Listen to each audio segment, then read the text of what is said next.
Onorevole Farage. Mr Van Rompuy, it's been a long time.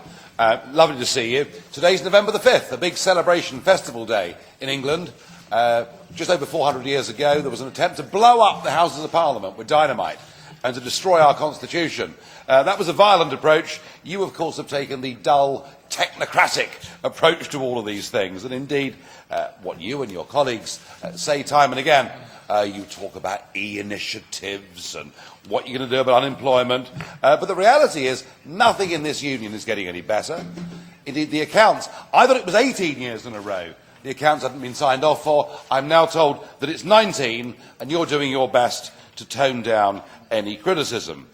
Whatever growth figures you may have, they're pretty anemic, and youth unemployment in the Mediterranean is 50% plus in several states.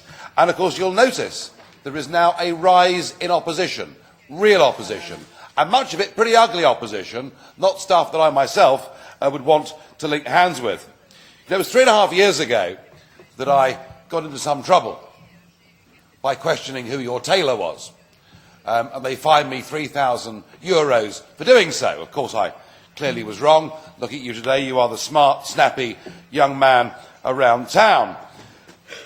But there's no question that your legitimacy hasn't grown in those 3.5 years. In fact, neither you nor the Commission, even the Parliament, none of that connection with ordinary people has got greater. And that's why there is an electoral storm coming. You know, something very dramatic is going to happen in the third week of May next year. But you can stop it. You can stop these dark forces as you see them swarming into this Parliament by actually admitting openly that the time has now come to legitimise or otherwise these institutions by holding free and fair referendums in the Member States as to whether your position should even exist. Because the French and Dutch said, Mr Van Rompuy, you shouldn't exist.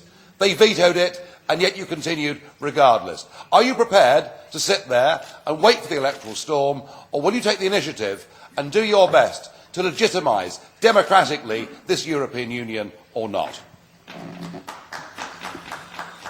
Grazie, onorevole Farage.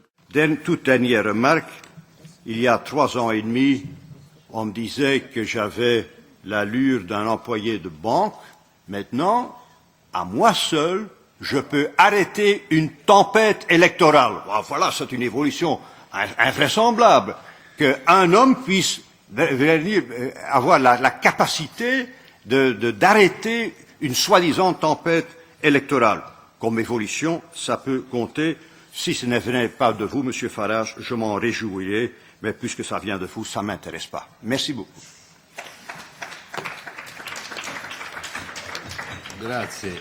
Grazie, onorevole Van Rompuy. La parola onorevole Farage.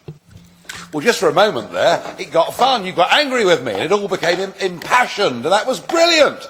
Because prior to that, it was the usual dirge, wasn't it? It was Mr Van Rompuy talking about a single supervisory mechanism, a resolution fund. What real people are talking about is the lack of jobs, the insanity of, in our case, opening the doors next year to the whole of Romania and Bulgaria.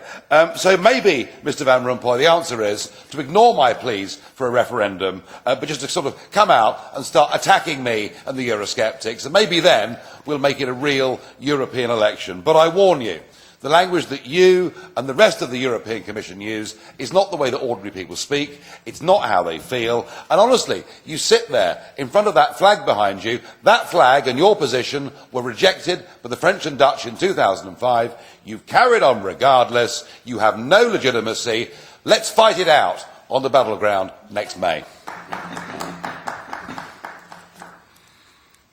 Grazie, onorevole Farage.